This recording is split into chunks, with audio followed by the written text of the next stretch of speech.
So we're moving on to something very, very different to finish with, which is a recently released Danish film called Shorta or Enforcement. Scott, what's that all about?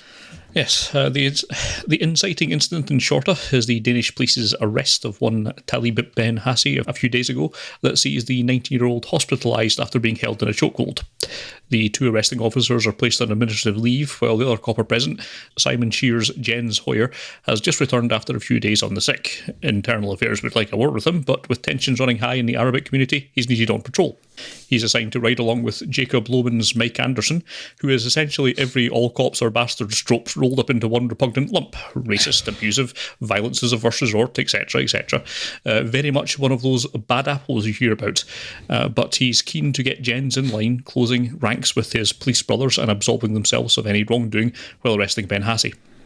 Before they can make much headway into that conversation, they chase a suspicious car into the majority Arabic ghetto of Svalgarden, which I thought sounded a bit pejorative, but that's the Danish government's classification, not mine.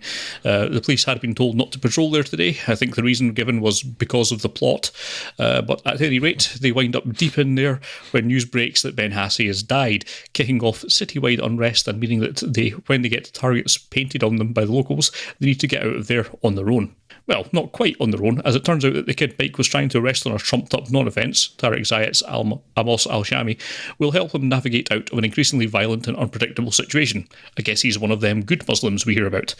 What starts as a tense game of cat and mouse between the cops and mobs grows increasingly daft and morally confused until it reaches an ending that will bring no closure or satisfaction to anyone.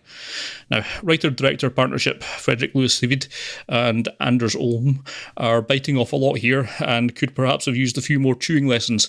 The tone taken here might be appropriate for something more schlocky like Assault on Precinct 13, but taking very real-world, keenly felt problems with policing and dropping it into an action framework is crass at best, at least with script and characters this stupid. And frankly, the least said about what appears to be some attempt at a final act redemption for Mike, a character that was recently gleefully machine-gunning the people he's sworn to protect, is, well, a tad stupid. Now, I'm not writing these creators off. There's enough good work done in the early going of this to show that they can wrangle an action thriller together, but maybe they should go a bit easier on the social commentary or work on abstracting it a bit more so it feels a bit less grotty. Alternatively, there's for sure a number of films to be made exploring the tensions between the police and the policed, the institutionalised racism, police training, the atmosphere caused by a lack of integration of migrants into the communities and the causes of that lack of integration, and so on and so forth.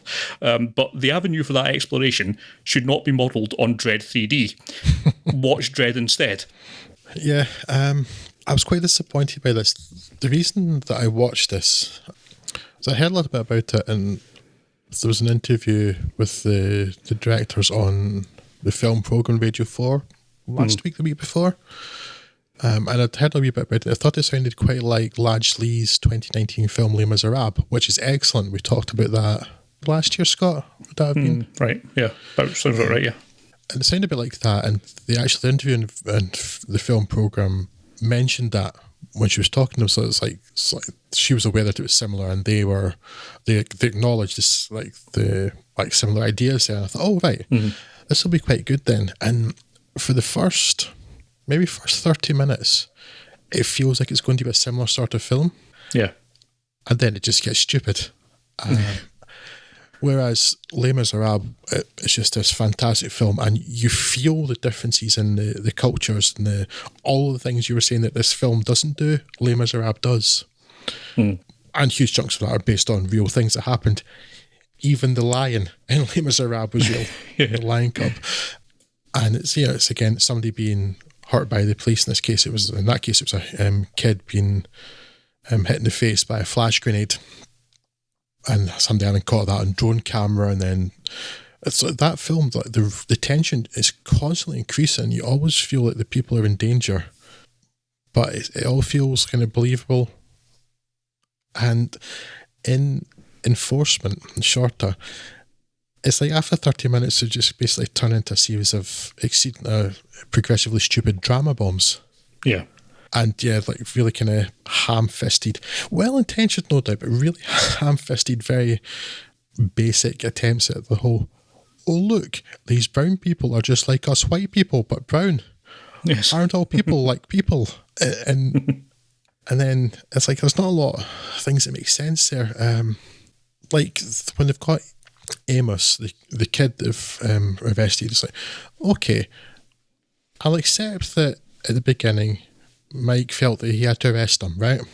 But when all the shit kicks off and there are riots and the police are targets, do you think it's really necessary to take this teenager to a police station, given that what you've arrested him for is throwing a milkshake at a car windscreen that wasn't moving, right? It's like quite a different thing if it was a moving car. Also, you know who he is and where he lives. You could just say, right, you go home, we'll get out if you will, it's safe. But a film had to happen. You can just come and pick him up another day. Yeah. And then unfortunately it's very kind of amateurishly done, especially the writing. And I say the ending makes no sense. It's like, wait a minute, so he's the one getting out of this, and so he's redeemed. What? No. What? No, not buying that at all. Nope, no, thank you. And also, there were slightly more kind of mechanical issues that I'm puzzled by. Like, he's rescued by a woman. He gets shot at one point, this Mike guy. Gets rescued by a woman who's about a third the size of him. Yet she managed to move him into her flat and put him into the bathroom while he was presumably unconscious. Yeah. Right. Yeah, and because she was a nurse, she just had IV drips knocking around because most people, I guess, just take the work home with them these days. Yeah, that's what happens. People have she even had like a little wheel cabinet thing full of medical supplies like people have. It's convenient for the plot, that. So yes. I guess that's where she got it. She got it from Plot Contrivances R Us. Yeah, so actually this goes down as another disappointment. It's an interesting idea. And I mean, it's very of the now and has been for a while. And those sorts of ideas, those sorts of cultural clashes are happening, and particularly in Europe at the moment, a lot of countries where these sorts of things are happening or have happened or might happen. And this kind of just does such a simple, half-arsed, very naive attempt at it. Yeah. It's a real pity because there are elements in there that's like, yeah, you could really get your teeth into something interesting there. Again, like Les Miserables did.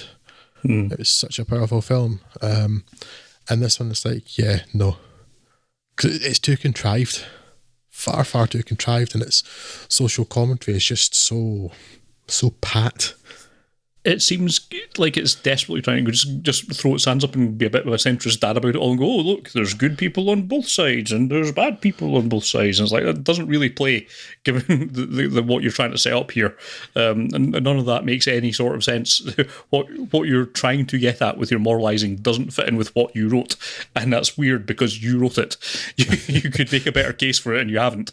Leading to that, yeah, it's one of the least satisfying ending in films I've seen recently. Which is a bit of a shame because I think you kind of agree with me there.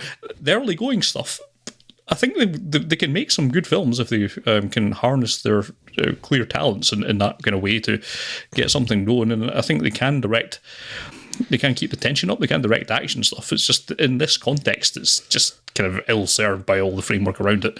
No, I'm hoping they can get another chance to do something else in this. I suppose this did get enough acclaim that they should get that chance, but I'm just hoping that they think about it a bit more next time. Yeah. I mean, I'll keep an eye out for them, but maybe if they work with a better writer, because they kept the tension up, but by means of stupidity.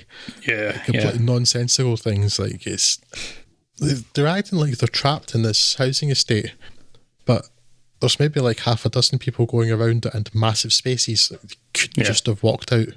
Yeah. It's a disappointment then, but I think the filmmakers are probably worth keeping an eye on. At least if they were to do something in just like a more straightforward action film. Yeah. They've got the chops for that, and that could be on the internet. It's when they've tried to graft on or merge these two things, it just hasn't worked. Yeah.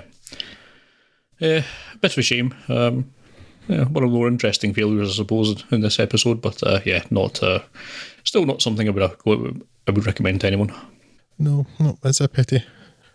An interesting failure, but definitely a failure nonetheless.